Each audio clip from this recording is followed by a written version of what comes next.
He had once believed that honor was the foundation upon which a good man built his life.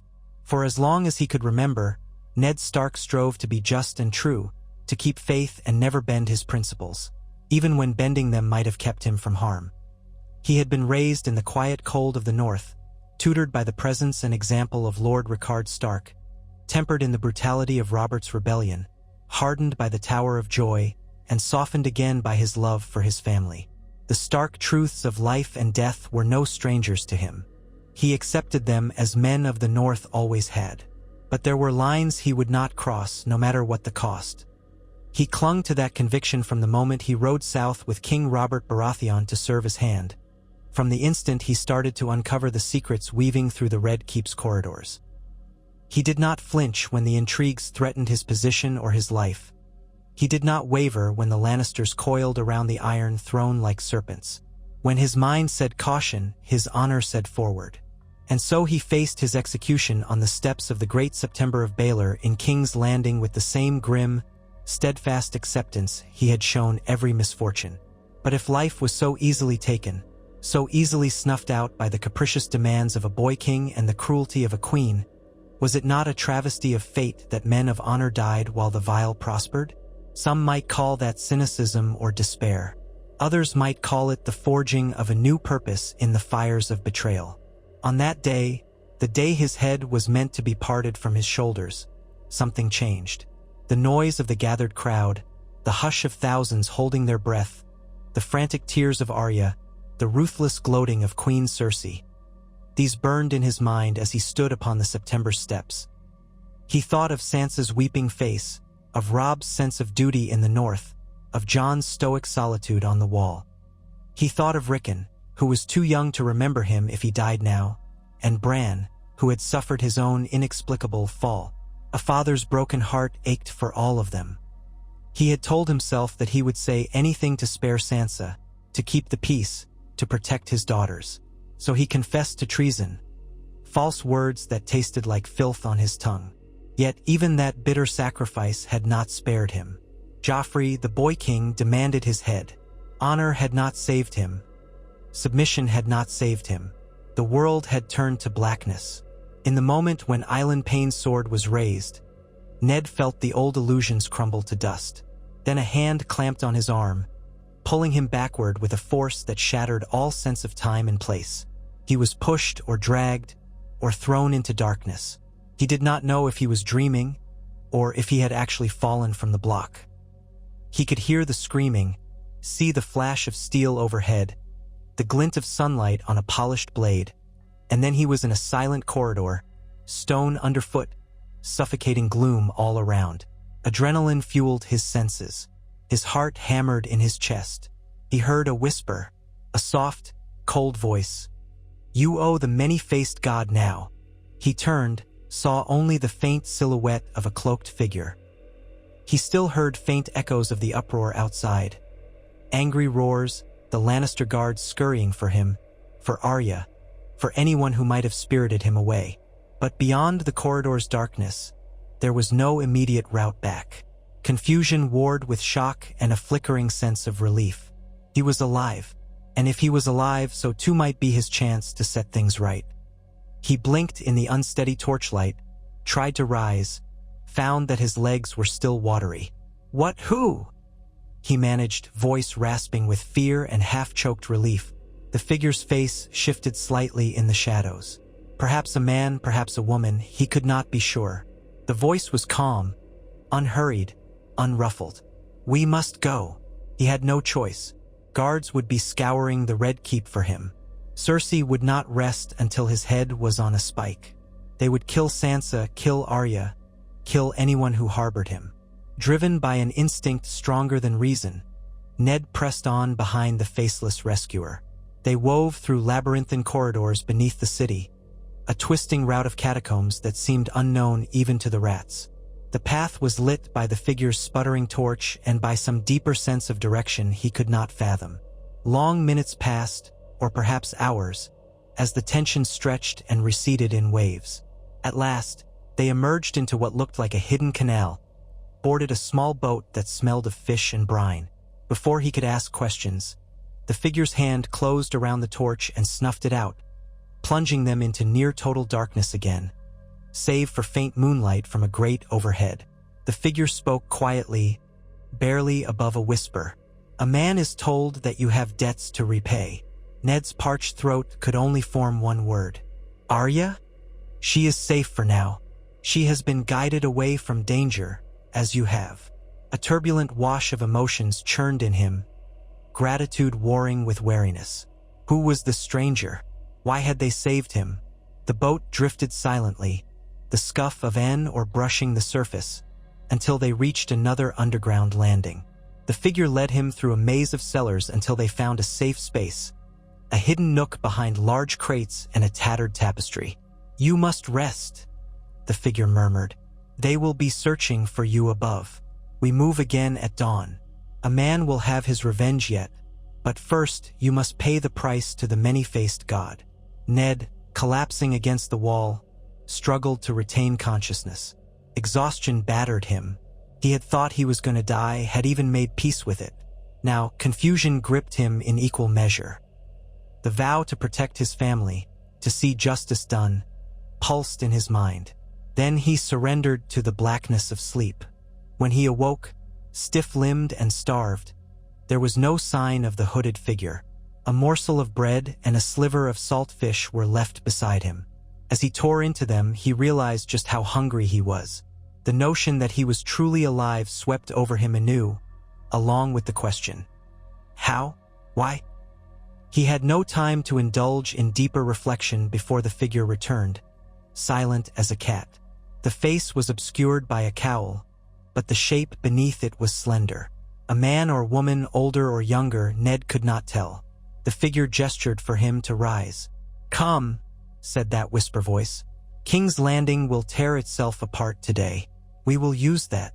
Together, they slipped back through the hidden passages. Ned's body ached, but adrenaline and determination drove him forward. They made their way beyond the city walls in an enclosed cart used for transporting barrels of ale. By the time any guard realized they had missed the infamous Eddard Stark, the cart was rattling along a deserted road, heading for the coast. Ned kept glancing at his savior, who rode in silence. He wanted to ask 1,000 questions, but each time he parted his lips, words failed. The figure's presence felt uncanny, not entirely human. More than once, Ned told himself to be on guard. Yet he had been in mortal peril, so if this was a snare, it was a subtle one. Night fell as they reached a lonely cove, where a small galley waited. It bore no sigil. The sails were dyed a muted gray, blending into the gloom. The crew wore dark clothing and said little. They knew exactly who Ned was, though no one spoke the name Stark. A silent mutual understanding passed among them. At the figure's slightest gesture, Ned followed aboard. The galley slipped into black waters.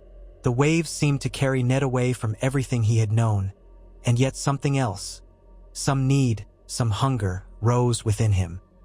He tried not to dwell on the horrifying turn of events that had led him here, but it was impossible not to. His mind kept returning to the image of Joffrey's sneer, Sansa's trembling shape, the clang of Eilen Payne's sword. He had lived his life with the notion that truth and justice would prevail if men stayed true to their code. Yet he had seen, in the end, that justice could be shaped by lies and overshadowed by ambition. What good had his honor done? Sansa and Arya were in mortal danger. The North was in turmoil. If the city believed him dead, perhaps that was best. Perhaps it would protect his daughters. Or perhaps it was just more madness. His guide, whose face he had not truly glimpsed, seemed to sense his turmoil. The figure pressed a small cup into Ned's hand. "Drink," the voice said. "It will bring you peace." Ned eyed the potion warily. "I thank you for saving me," he said softly, "but I know nothing of you." "You will," came the terse response. "Drink. A man will need his strength for the tasks ahead." After a moment of silence, Ned swallowed the contents. The liquid was bitter, but warmth flooded through his limbs, soothing the aches that had taken root during the cart ride. His eyes grew heavy again, lulled by the gentle rocking of the ship and the hush of night. When he awoke, the galley was crossing open waters. Dawn spread a smear of pale light across the horizon. The hooded guide was at the bow, speaking quietly to the captain. Neither made any attempt to hide that they spoke of him, though he could not hear the words over the wind. He rose, took stock of the vessel. The crew moved about with single-minded efficiency, seldom meeting his gaze. At last, the hooded figure turned, caught Ned's eye, and beckoned him over. The figure said, "We have far to sail yet. You will remain below deck. Do not disturb the crew. This journey is dangerous. We cannot risk prying eyes." Ned took a slow breath. "Where are we going?" "Bravos," said the figure, as though the word held a labyrinth of secrets. "And from there we shall see." Bravos, the free city known for its Titan, its canals, and its worship of the many-faced god. Ned recalled hearing that the Faceless men sprang from Bravos, an order of uncanny assassins who served death itself. He looked into the unchanging cowl, his pulse quickening. Was that who had rescued him? The thought turned his stomach. He remembered disturbing tales of them, whispered rumors that they could wear any face, kill any man, for the right payment. "Why Bravos?" he asked, though a cold certainty stirred within him that he already knew. "It is where you might learn the arts to avenge yourself," came the calm reply. "You have lost your illusions, Eddard Stark. Your life is forfeit in Westeros. If you would strike back against those who shattered your peace, who put your family at risk, you must become something else. Something beyond a man." Ned felt a flash of nausea. "Vengeance. That was never my way."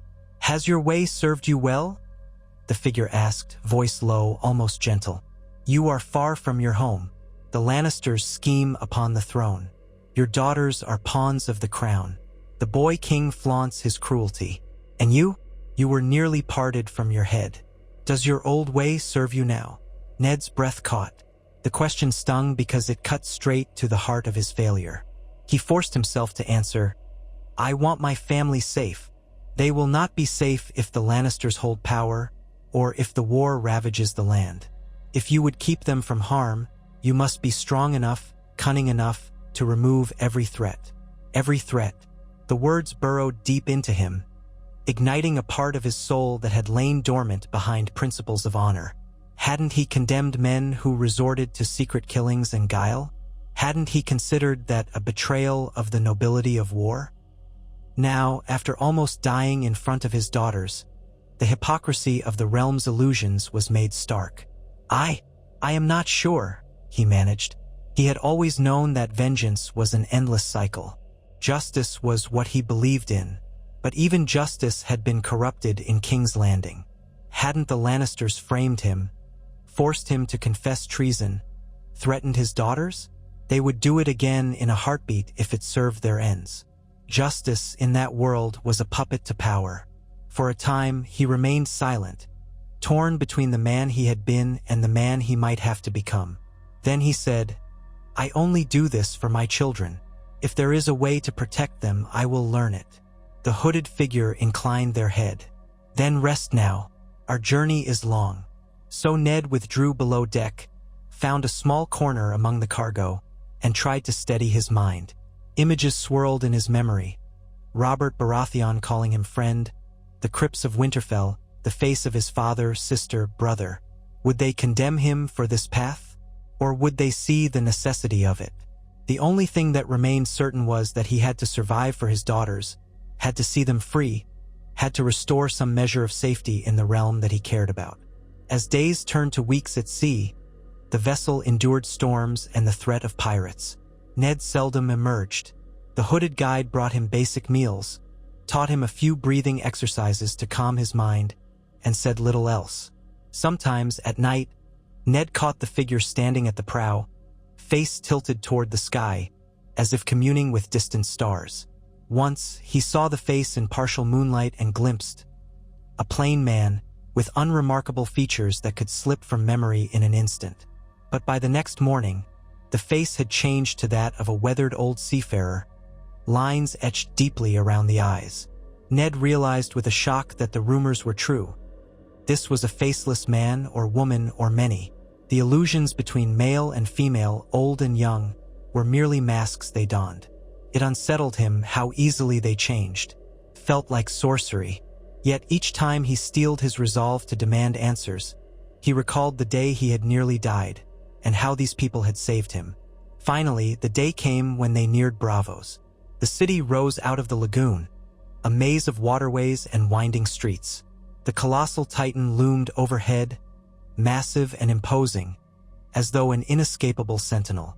The sky was a faded blue laced with pinkish clouds. The sea breeze carried the tang of salt and the faint odor of rotting fish. Ned watched from a small hatch as the galley was guided into the city's labyrinth of canals, seeking a discreet mooring. They arrived just before dusk. The hooded guide beckoned Ned to follow, and they made their way onto the docks. Bravos bustled with life. Foreign sailors shouting in myriad tongues, lithe courtesans calling from balconies, the swirl of exotic music drifting from taverns. It was different from Westeros in every sense. Ned's northern furs felt out of place in the mild climate. He stayed close to his companion as they left the main canals behind and ventured deeper into the city's quieter corners. They passed doorways decorated with strange symbols, small shrines to 100 gods. Eventually, they came upon an unassuming entrance in a nondescript street. It would have looked like any other small temple or shrine if not for the presence of a statue of a weeping woman over the door. His guide knocked once, paused, knocked again in an irregular pattern. The door opened. Inside was a courtyard of sorts, lit by torches and braziers, with a tall statue of the many-faced god at its center. Ned recognized the representations of multiple deities merged into one. The stranger of the faith of the Seven, the Lion of Night from E.T., the Weeping Woman from Lys, the Black Goat of Qohor, and others. A half-dozen robed figures were scattered about, tending small tasks in silence. His guide led him deeper, to a chamber that smelled of still water and stone. The air was chilled here. Candles flickered on narrow ledges. A quiet voice spoke from the gloom ahead. "A man has come from the west to seek a new purpose." The guide nudged Ned gently forward. He stepped into the ring of candlelight and saw that the voice belonged to a slender figure wearing a robe of dusky gray. The face was blank, featureless in a way that made it hard to remember the details of eyes or mouth. Ned felt more than a little uneasy. "Who?" he began, but the figure raised a hand. "You stand in the house of black and white. There are no names here, only faces. You come at the urging of the many-faced god." He hesitated. The notion of worshipping a foreign god, especially one that encompassed all the aspects of death, unsettled his old sense of honor. But he recalled his guide's words, recalled the nearly fatal blow from Island Payne's sword. Could he cling to the old ways now? I come seeking knowledge," he said finally. I must protect my children." "Death cares nothing for your reasons," the robed figure said. "But you have been chosen. The price for your life was paid, and so a debt is owed." Behind Ned, the hooded guide said quietly, "He wishes to be an instrument, that he might hold back those who dealt falsely with him." "I do." Ned's voice was rough. "I was betrayed by those who claim the seat of power in Westeros. My daughters remain in danger. I would do anything to ensure their safety." A long silence stretched in the hall. Then the robed figure nodded. "Then you will serve the many-faced god. You will learn to relinquish who you are, so that you may become an agent of true justice, death impartial and certain." His stomach nodded, but he swallowed. I will. First, you must lay aside your name," the figure said, moving closer. "Kneel and beg leave to enter the house of black and white." Ned knelt. The stone was cold beneath his knees. He pressed his hand to his heart, the way men did in the north when pledging fealty. In a voice hushed yet resolute, he murmured, "I beg leave to enter, to learn, and to serve. My name is no more." The figure's eyes shone in the candlelight, though the rest of the face remained lost in shadow. "Then rise, no one, and begin your penance." No one. The words struck him with a jolt. Once he had been Eddard Stark, Lord of Winterfell, Warden of the North, Hand of the King. Now they were taking even his name from him. This was the first step into a realm beyond everything he had ever known. He stood, trying to bury his confusion. Another robed figure led him deeper into the temple. They stripped him of his clothing, furs, boots, the ring bearing the direwolf sigil. They took a razor to his hair, shaving his once thick locks down to stubble. He was given a simple robe of rough-spun brown. He felt the chill even more keenly. In the days that followed, he was given a pallet in a small cell with a single window high in the wall. He rose before dawn, performed menial tasks, scrubbing floors, disposing of corpses, cleaning the cryptic altars that honored the many-faced god in all his guises. They gave him simple meals of bread and water, sometimes a thin stew. He was allowed no conversation unless spoken to. Day after day he toiled. In that monotony, he found a strange reflection of life at the wall or life in the crypts at Winterfell. A stark simplicity, a sense of reflection. Yet the atmosphere in the House of Black and White was laden with the presence of death, intangible yet palpable in every corridor. The other acolytes and priests seldom smiled. They spoke softly, as though mindful that every whisper carried power. Occasionally, he caught a glimpse of that original guide, if it was indeed the same one. The face was always shifting. Sometimes it was a beautiful young woman with pale skin and raven hair, sometimes a bald older man with a lined face, sometimes a portly youth. They never spoke to him at length, only offered a cryptic nod or a few words of instruction. Weeks bled into months. The discipline tested him. He found himself kneeling by the black pool at the temple's heart, washing linens, or anointing the dead who sought release at the House of Black and White. Always, he was forced to reflect on the precarious boundary between life and death. Men and women came to the house, weary of living, seeking the gift. The priests would grant them a cup that ended their suffering, an act seen as mercy. At first, this horrified him. Even in the north, euthanasia was not typically administered by a religious order. But Bravos had its customs, and the House of Black and White was older than memory. Ned watched them, day after day, performing these quiet rituals. No judgment, no cruelty, no pity. Just the inevitable acceptance that in the end, all men must die. In the evenings, when his chores were done, he would steal moments alone and recite the names of his children in his mind. It was the only anchor to his past he allowed himself. Robb, Sansa, Arya, Bran, Rickon, and Jon. If he was to become no one, he feared letting go of those precious connections. He would not do it, not fully. Perhaps that meant he would never truly master the Faceless men's arts. But he did not care. His purpose was not to serve death for death's sake, but to find a means of vengeance that would secure his children's future. After many months of hard labor, one of the priests, his face nondescript, though Ned suspected it was the same figure who had first greeted him, summoned him. They stood beside a small dais that displayed masks carved from human faces. Some were male, some female, some old, some young, all meticulously preserved. A frisson of unease slithered down Ned's spine as he looked upon them. "You have served the temple," said the priest, "and you have done so faithfully, though you hold a part of yourself in secret.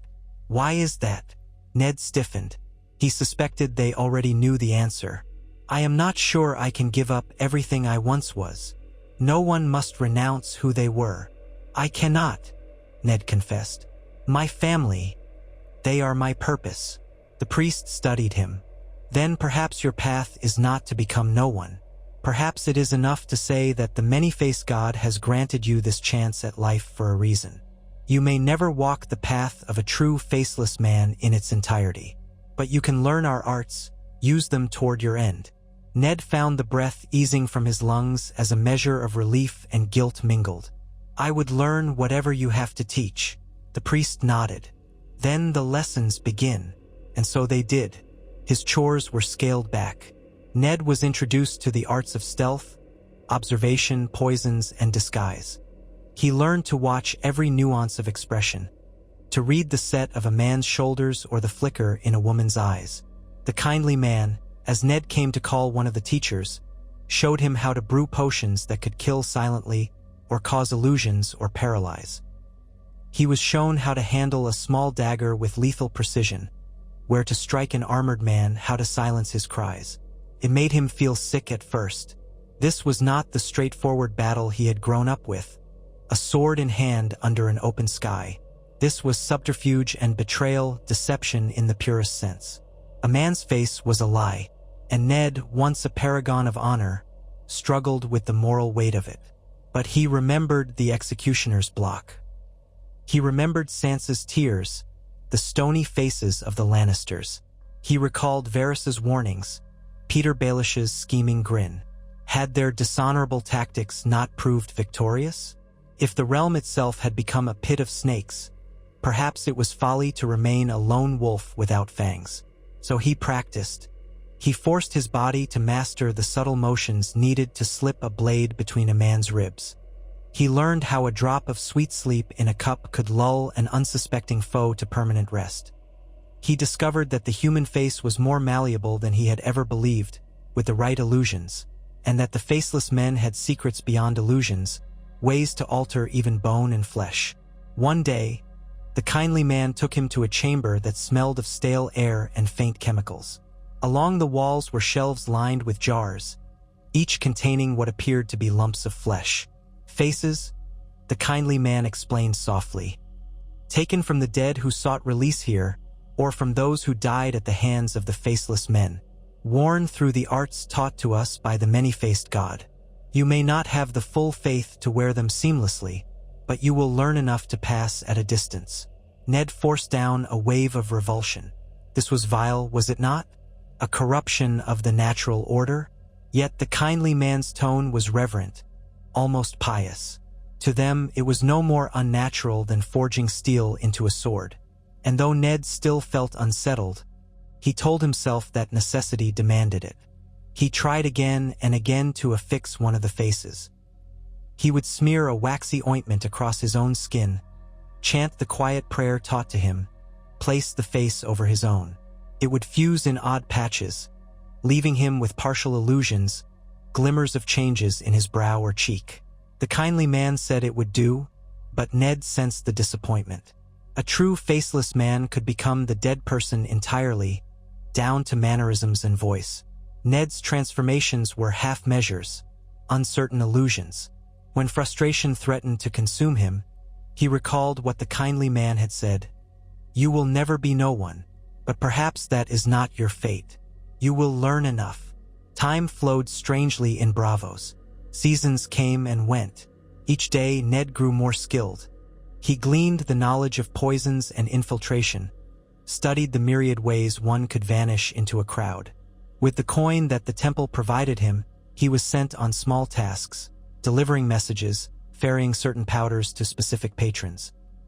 He learned how to navigate the swirling canals, how to slip from one identity to another with only the addition of a hat, a limp, a slight shift in posture.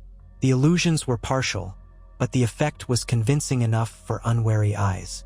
Yet his heart remained in Westeros. He would steal scraps of information wherever he could, eavesdropping on conversations in the Bravosi taverns where the wars of Westeros were hotly debated. Rumors of the War of the Five Kings spread. Robb Stark had raised the banners of the North against the Lannisters, declaring himself king in the North. The news filled Ned with a fierce pride and dread. Battles were being waged. The North marched south. The Riverlands burned. The entire realm was in chaos. And what of his daughters, Sansa and Arya? Sansa, he heard, was still betrothed to Joffrey, a hostage in all but name. Arya's whereabouts were unknown. Some said she had vanished the day Ned Stark was executed. Indeed, many believed Ned Stark was long dead. Ned wondered if that rumor kept his children safer, or if it only deepened their peril. Late one night, unable to sleep, he wandered the corridors of the House of Black and White. In a small side chapel, he found a figure kneeling before an altar. By the silhouette and the posture, Ned guessed it was the one who had first rescued him in King's Landing. He had never truly thanked them, nor had he learned their name. He took a step inside, and the figure spoke without turning. "A man grows restless." Ned nodded, though the figure could not see it. "I have learned much here, but I fear it is time for me to return." "Return to Westeros?" the figure asked softly. To do what? Ned's voice was hushed, a swirl of resolve and sorrow.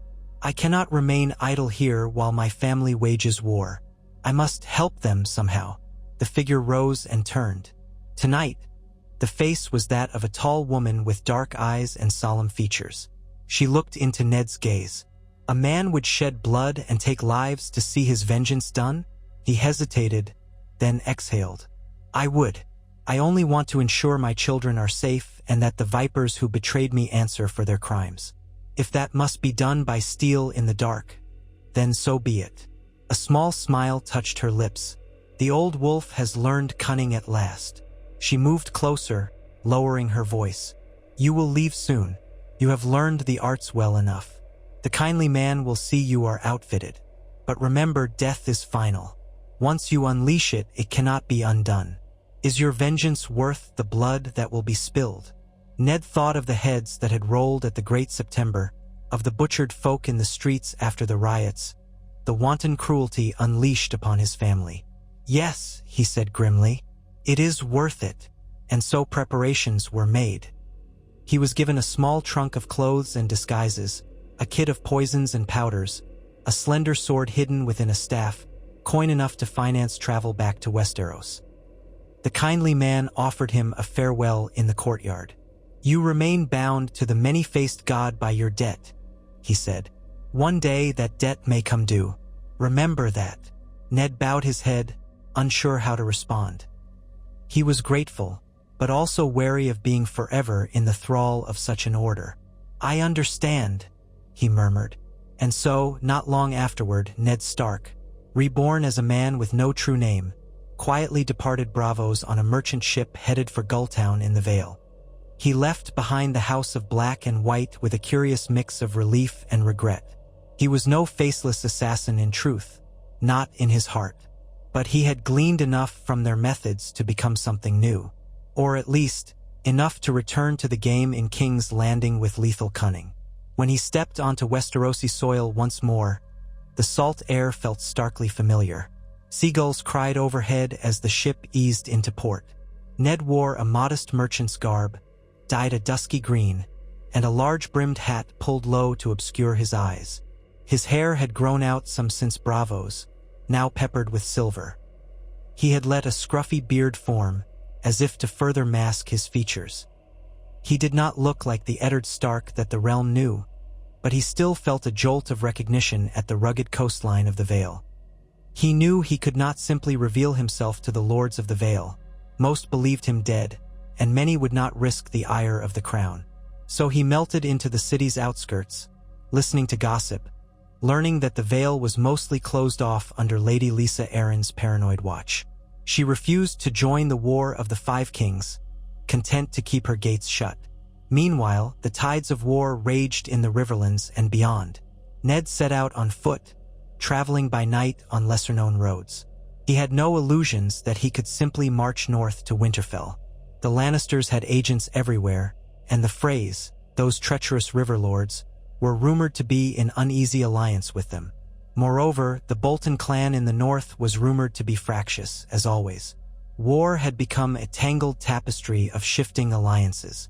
Yet Ned had to start somewhere, and his first goal was to reach the Riverlands, where Robb was supposedly encamped with his host. If he could speak with his son in secret, he might be able to guide him, or at least protect him from the pitfalls that had consumed Ned himself. The days of open, honorable warfare seemed long gone. Now cunning would make or break kings. He navigated the high passes leading into the Riverlands, clad in simple attire, always moving by night, slipping around villages to avoid notice. The training from the House of Black and White served him well. He learned to watch from the shadows, to adopt a different posture or accent if questioned. He even used a small vial of noxious powder to ward off a band of brigands, tossing it into their campfire to create choking smoke that let him slip away unseen. At last, he drew near the camps of the Northern Army. Under cover of darkness, he watched from a distant ridge. Torches flickered like fireflies, thousands of them marking the perimeter. War tents spread across the fields. Patrols circled with grim discipline. The wolves of the north had certainly grown in number and might. Approaching would be dangerous. If discovered, he might be taken for a Lannister spy. But he had to try. He slipped closer, heart hammering. The crisp smell of pine and campfires reminded him of older times, of leading men in Robert's rebellion. The memory cut him deeply. Now he was a phantom, a man who had forsaken even his name. Late that night, he managed to isolate a lone sentry, a bearded man with a halberd, leaning against a tree near the outskirts. Ned crept behind him, clamped a hand over the man's mouth, and whispered in a low, urgent voice, "Stay quiet. I mean you no harm." He slid a small dagger into view, letting the steel glimmer in the moonlight. The sentry stiffened. Ned eased his grip a fraction. "I need you to take me to the king in the north. Alone." The sentry tried to turn his head, wide-eyed, but Ned pressed the dagger to his throat. "Let me speak to him. No one else. If you do, you will see wonders beyond your imagination." It was a bluff, but Ned had learned that intimidation could be more potent than raw violence. The man swallowed hard, nodded jerkily. "All right," he croaked. Stepping back, Ned allowed the man to see him more clearly in the moonlight. The man's eyes flickered over Ned's face, but there was no recognition. How could there be? Eddard Stark was dead to the world. The hooded cowl, the beard, the changes from months of training. The man saw only a stranger with a cold resolve.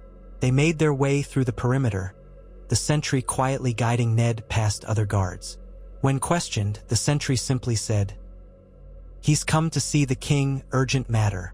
The hush in his tone, the slight tremor, discouraged further inquiries. Soon they reached a larger tent. The Stark banner flapped in the night breeze. Ned felt his chest tighten at the sight of the direwolf sigil. He wanted to cry out, to declare himself, but caution silenced him. A pair of guards stood outside the tent. Ned looked at them, northerners, wearing the crests of lesser houses sworn to Winterfell. He recognized none of them personally. "I must see the king," Ned said quietly. The guards bristled. "King Robb is not to be disturbed at this hour," said one, scowling. Ned's eyes hardened. He reached into his pouch and withdrew a slender blade. The guard stiffened, hand going to his sword. "I'll not harm him," Ned said. "But if you don't let me speak to him alone, there will be trouble." The second guard sneered. "You think you can." But Ned had moved before the man finished. Swift as a breath, he pressed the blade to the guard's chin. "Do not test me. I would speak to King Robb." He hated resorting to intimidation against his own men, men loyal to House Stark. But he could not risk word spreading that Eddard Stark yet lived. He needed to be sure, absolutely sure, that he could trust Robb and that his son would keep his survival secret. Alarm flashed across the guard's face. He glanced at his comrade, then to the tent behind him. At last, he grudgingly stood aside. Ned slipped past the tent flaps alone. Inside, dim candlelight revealed Robb Stark standing over a large map strewn with wooden tokens.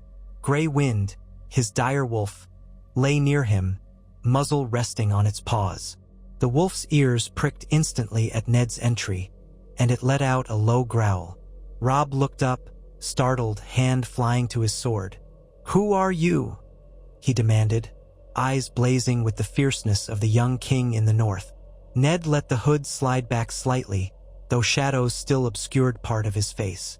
He cleared his throat, voice trembling with emotion. "You've grown, my son." Robb froze. For a long moment, he stared, confusion etched into his features. What did you say?" "My son," Ned repeated, voice hoarse. "It is I, your father." Grey Wind's growl grew sharper, but there was also a flicker of uncertainty in the direwolf's golden eyes. Robb shook his head in open disbelief. "This is a trick. My father was executed in King's Landing." Ned's breath came in ragged bursts. He trembled at the enormity of this moment. "I was supposed to be. There are things in this world, ways to cheat death. I cannot explain quickly, but I swear on the old gods, the ones in our crypts, that I am Ned Stark." Robb's hand tightened on the hilt of his sword, but he didn't draw. "Prove it," he said. His voice was harsh, but Ned heard the tremor beneath it. Ned took a slow step forward, arms raised in a gesture of peace.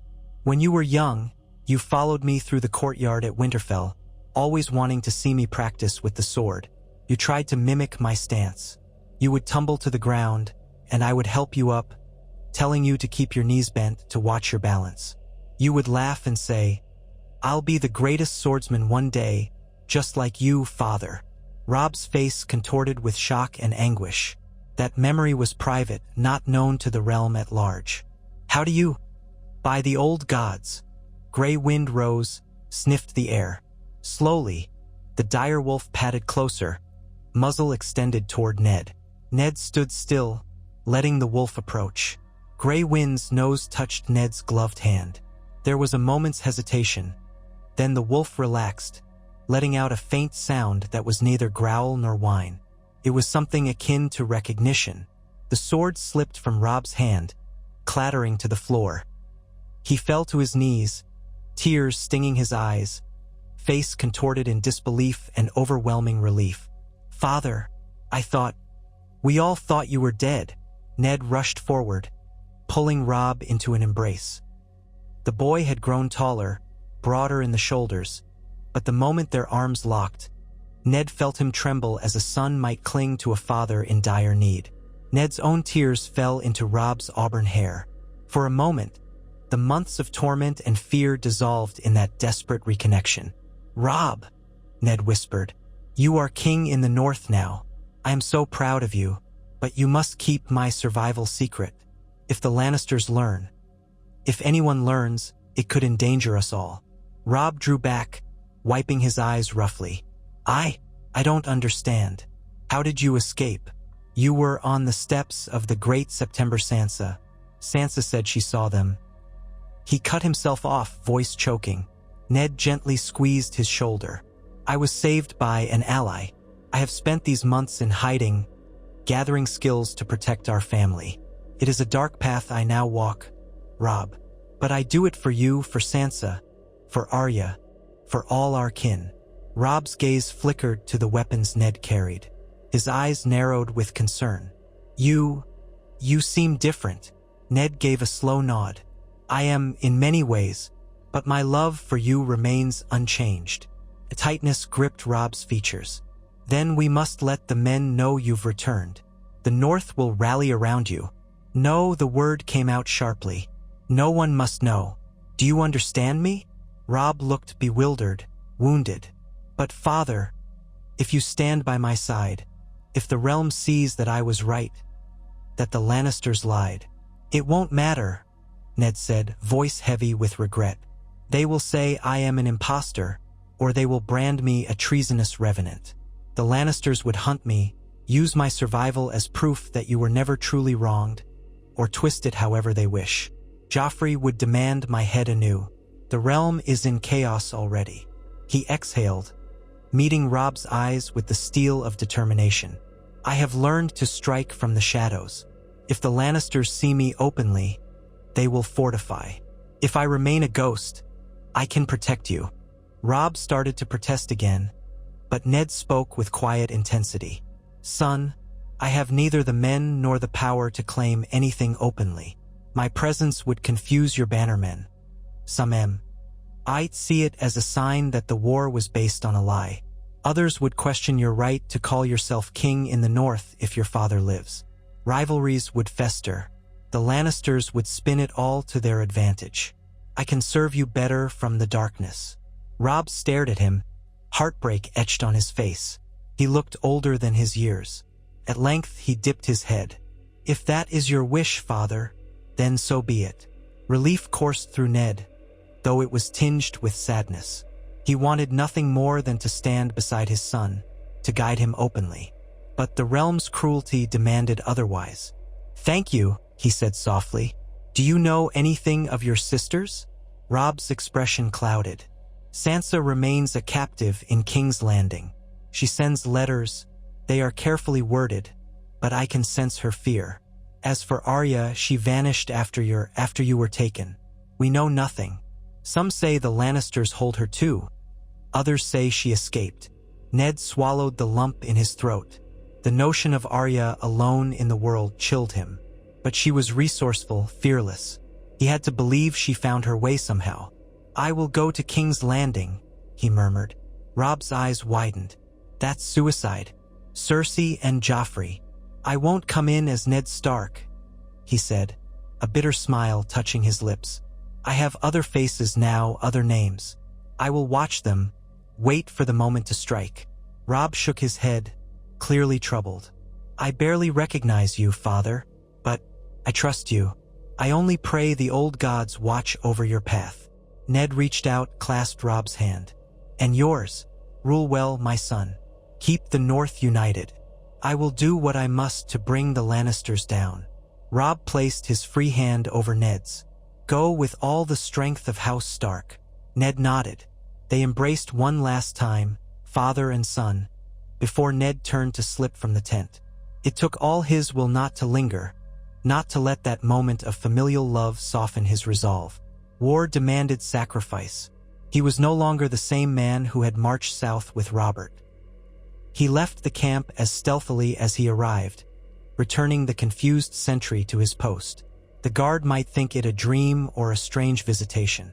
By dawn, Ned was miles away, heading south toward the capital.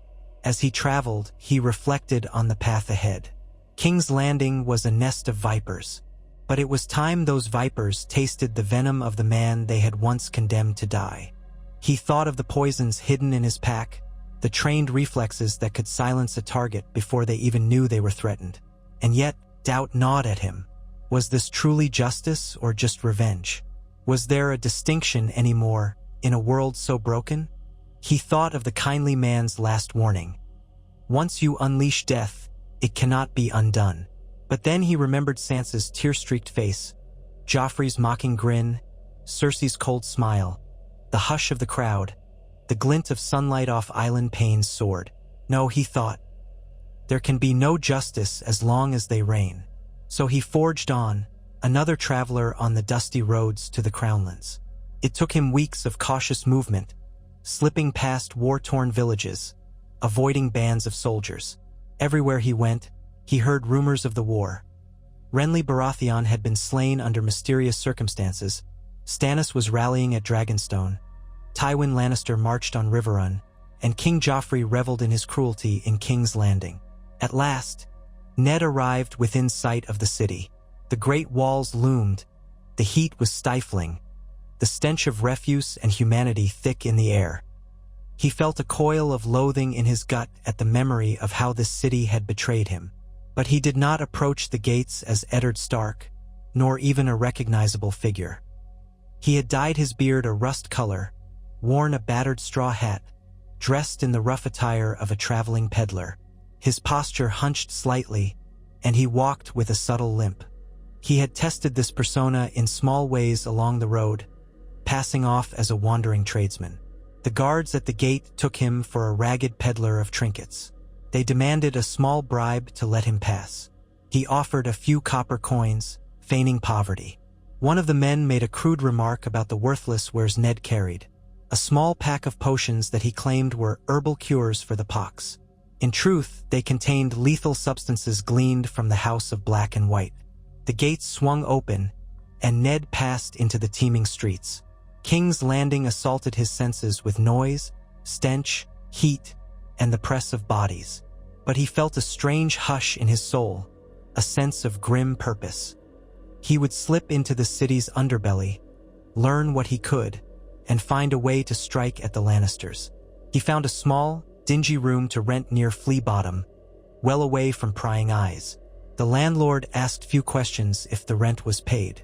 For days, Ned mingled with the crowds, quietly collecting rumors. He learned that Sansa was kept in the Red Keep, paraded at court functions to maintain appearances.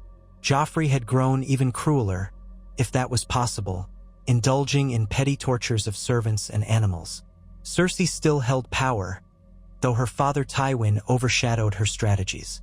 The city was tense, anticipating an attack from Stannis at any moment. Ned began to set his plan in motion. He needed a way into the Red Keep, a method to reach Sansa without alerting the entire court. The old Ned Stark would have marched up with a handful of loyal men, demanded justice, and tried to rescue her honorably. That man was gone. Instead, Ned visited the black markets by night, forging connections with those who dealt in bribes and secrets. He bartered for information about the hidden passages within the keep, the ones Varys had once used. His silver and cunning gleaned him partial outlines of the labyrinth beneath the castle. He tested the knowledge, venturing into disused tunnels, and nearly found himself lost more than once. But the skills he acquired in Bravos helped him to slip through with minimal risk. Days stretched into weeks.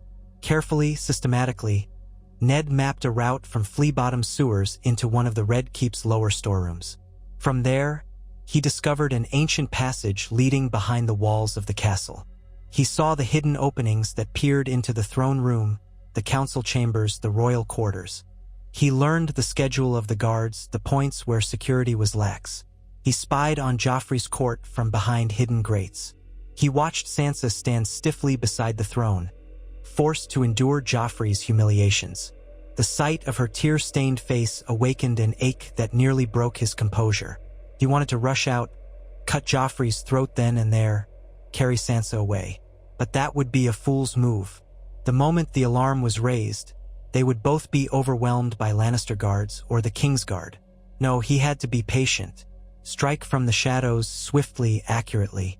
When the moment finally came, it was on a night when Joffrey indulged in one of his private entertainments, in Maegor's Holdfast. Sansa would be forced to attend. The queen was otherwise occupied, so rumor said, meeting with Grand Maester Pycelle about something or other. The day prior, Ned had managed to slip a potent powder into the wine stores that Joffrey's personal cupbearer drew from. It was designed to weaken the limbs, cloud the mind, and eventually still the heart, but slowly so that few would suspect immediate poisoning. Under cover of darkness, Ned navigated the hidden corridors. His blood thundered in his veins. He could hear Joffrey's shrill laughter echo through the walls. There, in a small chamber lavishly appointed with silken cushions and flickering lamps, Joffrey sprawled in a chair, goblet in hand. Sansa sat stiff and silent, face pale. Several attendants hovered nearby. The Hound stood at the door, grim-faced, though it seemed he was only half paying attention. Ned watched through a secret opening in the wall as Joffrey tossed back wine. A predatory satisfaction tightened in Ned's chest. The poison would take effect soon, though not instantly. He waited. He saw Joffrey begin to wobble slightly. The Boy King muttered something about the room spinning, demanded that one of the attendants stop shaking the walls. The Hound, noticing something amiss, stepped forward. "Your Grace." Joffrey blinked, as though trying to focus. He tried to stand, legs wobbling.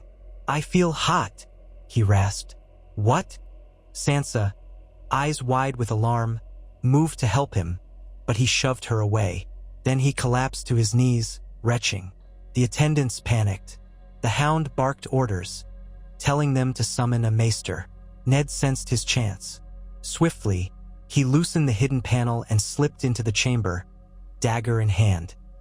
The attendants gasped, but they were unarmed, untrained. The Hound whirled, sword half-drawn. For an instant, Ned faced Sandor Clegane's burned visage. Then Ned flicked his wrist, sending a small puff of blinding powder into the air between them.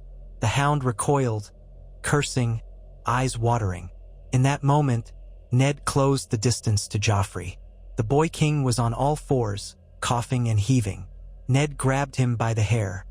He felt that vile, golden head in his grip, the same child who had smiled as Ned was condemned to die. He pressed the dagger to Joffrey's throat. Sansa cried out, "No!" Her voice trembled. Please." She sounded conflicted, terror and perhaps a spark of pity, or just dread of the consequences. Ned did not falter. He glanced up at his daughter, eyes pained. "Forgive me, Sansa." In a savage motion, he slashed the blade across Joffrey's throat. Blood spurted. Joffrey's eyes bulged with horror, trying to scream, but only a wet gurgle emerged. Ned dropped the body to the ground. The attendants shrieked. The Hound, recovering, lunged forward, sword raised. Ned braced to fight, but Sansa threw herself in front of him, as if driven by some wild instinct. "Sandor, no," she pleaded. The hound halted, eyes flaring with a storm of emotions. In that frozen instant, Ned took Sansa by the arm and whirled her behind him. He expected the hound to attack, but the man hesitated, torn between the devotion he had for Sansa and his sworn duty to the king. Joffrey was already dying, choking on his own blood. Chaos erupted as guards rushed in from the corridor. Ned tossed another vial of the noxious powder to cover their retreat, seized Sansa's hand, and bolted back through the hidden panel. The hound roared after them, but there was no immediate pursuit. They raced through the secret corridors, Sansa stumbling in shock. "Father?" she gasped, tears streaming down her face. "Father, it's you?" "Hush," Ned breathed, dragging her along. "We must move quickly." He led her down the twisting passages into the darkness of the keep's underbelly. Her mind spun, reeling with confusion and fear, but she clung to his hand as if he were a lifeline. Joffrey's blood still stained Ned's dagger. He had done it. He had killed the Boy King. Trumpets sounded an alarm above. Torches flickered in every corridor as guards scrambled. They would turn the castle inside out to find the assassin. Cersei, Pycelle, the Kingsguard, none would rest. The city would be on lockdown. But Ned had planned for this. He half-guided, half-carried Sansa through the labyrinth until they emerged at the base of a dry well in an abandoned courtyard. From there, Ned slipped them through a lesser-used side gate, bribing a single guard with enough gold to buy his silence or his flight from the city. They found themselves in the muddy, starlit outskirts of King's Landing, panting for breath. Sansa was trembling uncontrollably, eyes wide with terror and confusion. Ned gently clasped her shoulders. She flinched but didn't pull away. "Sansa, it's all right," he whispered. "You're safe with me." Her lips trembled. They said you were dead. Everyone said, I saw them." She broke off, voice cracking. Ned pulled her into an embrace. She pressed her face to his chest, sobbing softly. How is this possible?" He stroked her hair, his voice husky with emotion. "A tale for another time. I couldn't leave you there, not with him." She shuddered. "You killed him, father. The king." For a moment, Ned felt the weight of what he had done. He had murdered a boy, though that boy was cruel beyond measure. He had shattered the old code of honor he once followed so devoutly. But looking at his daughter's tear-streaked face, he found no regret. "He was no king," Ned said quietly. "He was a monster." The alarm bells still echoed behind them, and Ned knew they had little time. He took Sansa's hand. "We must go." She nodded, eyes brimming with fear, but she followed.